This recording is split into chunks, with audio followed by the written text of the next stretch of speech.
Friends, I speak to you as a seeker to seekers, and one beloved of God to you, the beloved of God. Let us together pray.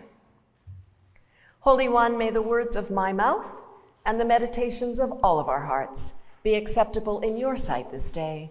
Amen.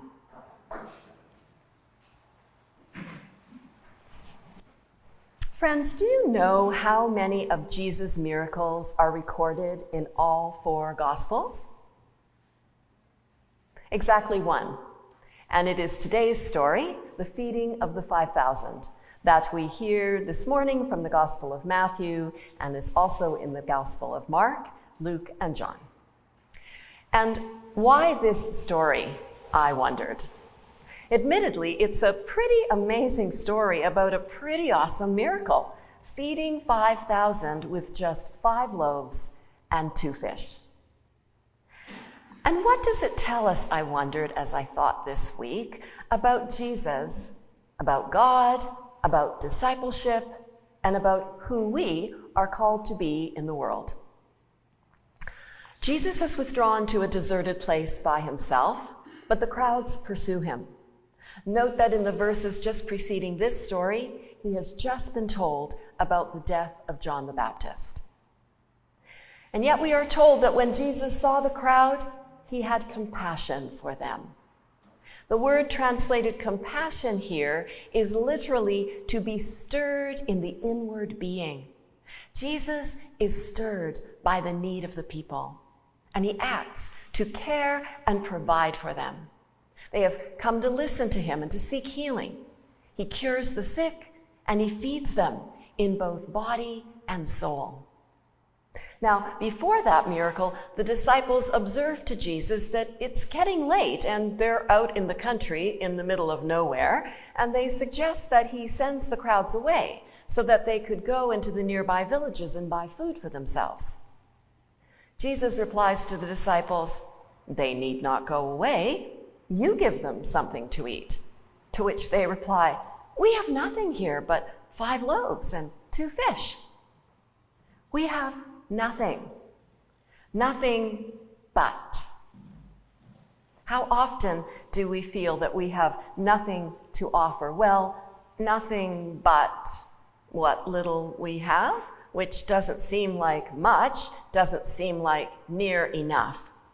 In this case, they have 5 loaves and 2 fish, arguably as good as nothing for feeding a crowd of 5,000.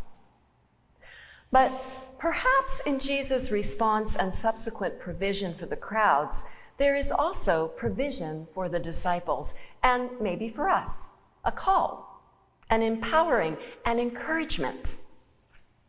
One of my favorite commentators, Professor Carolyn Lewis, notes, there is a sense that this story sums up discipleship, an invitation to action and to involvement. That discipleship is not just about following Jesus, but about participating. In this provision of food for many, the disciples witness that the promise of provision is their future. Jesus signals this promise with one pointed phrase: they need not go away. You give them something to eat. In other words, you can do it. Don't just sit back and watch me do all this awesome stuff. I'm counting on you. I need you. The German liberation theologian Dorothee Sohle wrote, "He needs you. That's all there is to it. Without you, he's left hanging. Help him. That's what faith is. He can't bring it about, his kingdom. Couldn't then, couldn't later, can't now. Not at any rate without you." That is his irresistible appeal. Now, these past few years have brought about for many of us a deeper awareness of great need and of the pervasiveness of suffering and injustice of all kinds. There's so much going on in the world. It's easy to be overwhelmed, and every day something calls for our attention, and often multiple things at once. So today is Pride Sunday, and looking around, you will see signs of celebration. A celebration, yes, but we cannot also help but be aware that not all have felt celebrated, welcomed, and affirmed by society in general, by family, or sadly, by faith communities. Welcome has often been elusive rather than inclusive. Jesus had compassion on all the people. All were fed, and we are called to do likewise. There is so much hunger all around us, of body, mind, and spirit. How can we more fully embody the love of Christ for all and God's provision in this time and place? A provision which is now up to us. We may feel like the disciples with the equivalent of only a few loaves and fishes in the face of so much need. Jesus blessed and broke, and it was somehow enough.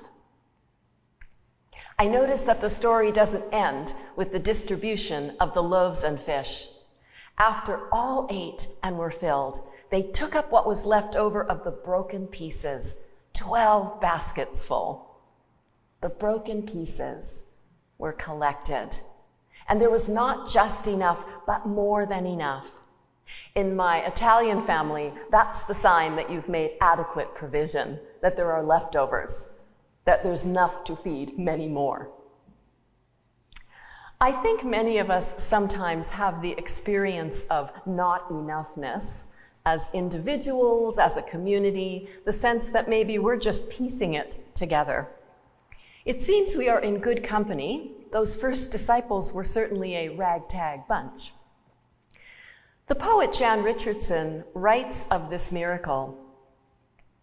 This blessing knows the secret of the fragments that find their way into its keeping, the wholeness that may hide in what has been left behind, the persistence of plenty where there seemed only lack.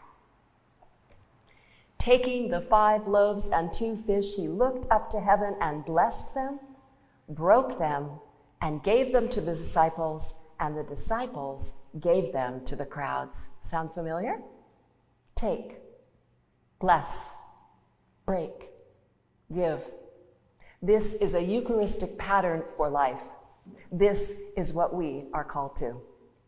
Richardson continues, look into the hollows of your hands and ask what wants to be gathered there. What abundance waits among the scraps that come to you? What feast will offer itself from the fragments that remain?